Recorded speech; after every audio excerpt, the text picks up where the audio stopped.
महज 48 घंटे पहले डोनाल्ड ट्रंप ने ईरान के खिलाफ एक ऐसे इकोनॉमिक डी-डे प्लान का ऐलान किया जिसे ईरान की अर्थव्यवस्था पर अब तक का सबसे बड़ा हमला बताया गया। दावा था ऐसे प्रतिबंध लगाए जाएंगे जो ईरान को आर्थिक रूप से घुटनों पर ला देंगे। लेकिन अब ईरान के नए सुप्रीम लीडर मुस्तफा खामनेई ने ट्रंप के खिलाफ एक ऐसा आर्थिक चक्रव्यूह तैयार करने का दावा किया जिसमें अगर अमेरिका फंस गया तो लड़ाई सिर्फ ईरान तक सीमित नहीं रहेगी, उसका असर सीधे अमेरिका की जेब पर पड़ेगा, अमेरिका के पेट्रोल पंप पर पड़ेगा, अमेरिकी वोटर्स पर पड़ेगा और फिर 2026 के मिड टर्म इलेक्शंस पर पड़ेगा। तो सवाल है, आखिर मुस्तफा का प्लान क्या है?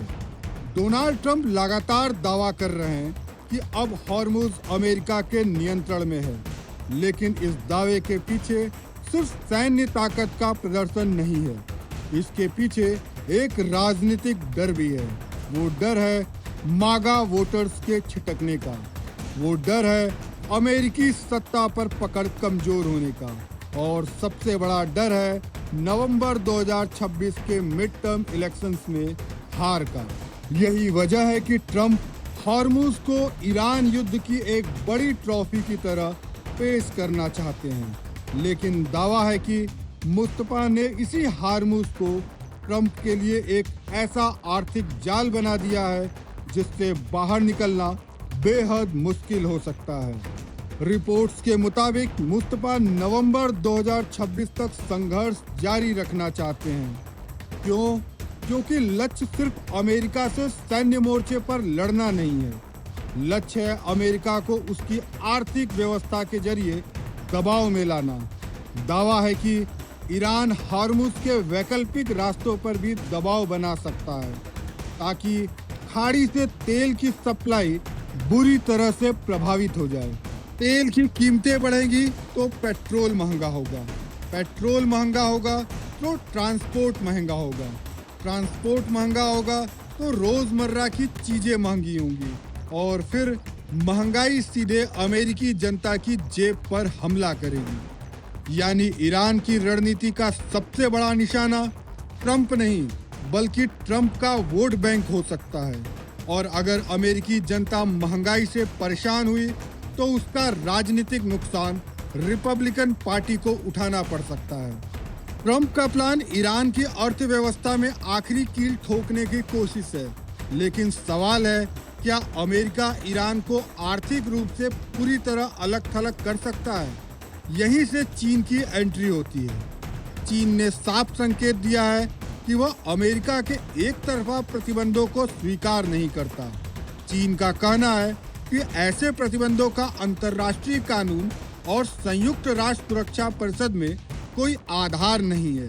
यानी अगर अमेरिका प्रतिबंध लगाएगा और चीन उन्हें मानने से इनकार करेगा तो ईरान के लिए एक बड़ी आर्थिक लाइफलाइन खुली रहेगी।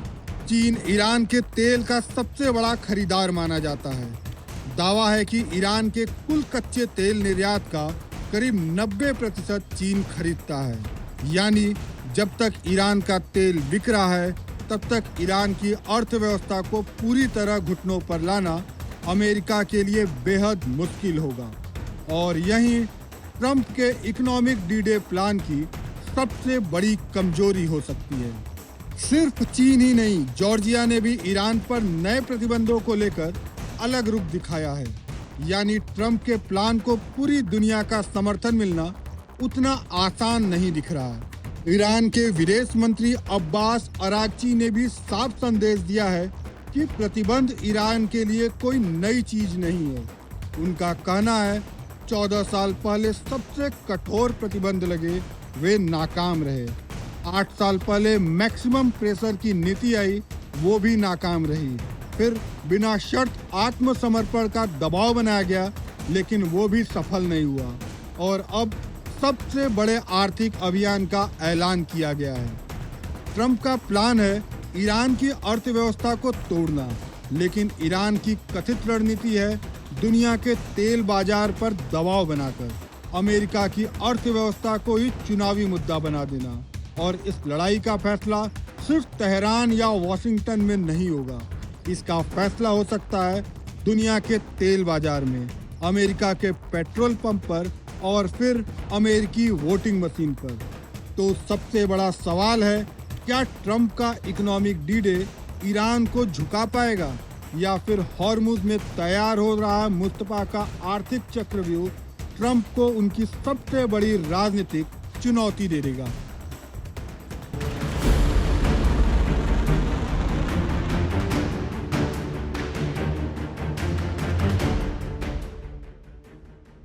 अमेरिका और ईरान के बीच तनाव कम होने का नाम नहीं ले रहा है। अब टकराव का नया केंद्र बन गया है स्ट्रेट ऑफ हॉर्मुज, वो बेहद अहम समुद्री रास्ता जहां से दुनिया के बड़े हिस्से का तेल और तरल ईंधन गुजरता है। एक तरफ अमेरिका के राष्ट्रपति डोनाल्ड ट्रंप इस रणनीतिक जलमार्ग को लेकर बड़ा दावा कर रहे हैं, तो दूसरी तरफ ईरान साफ कह रहा है कि हॉर्मुज स्ट्रेट अभी बंद है और इसे खोलने का फैसला अमेरिका के रुख पर निर्भर करेगा।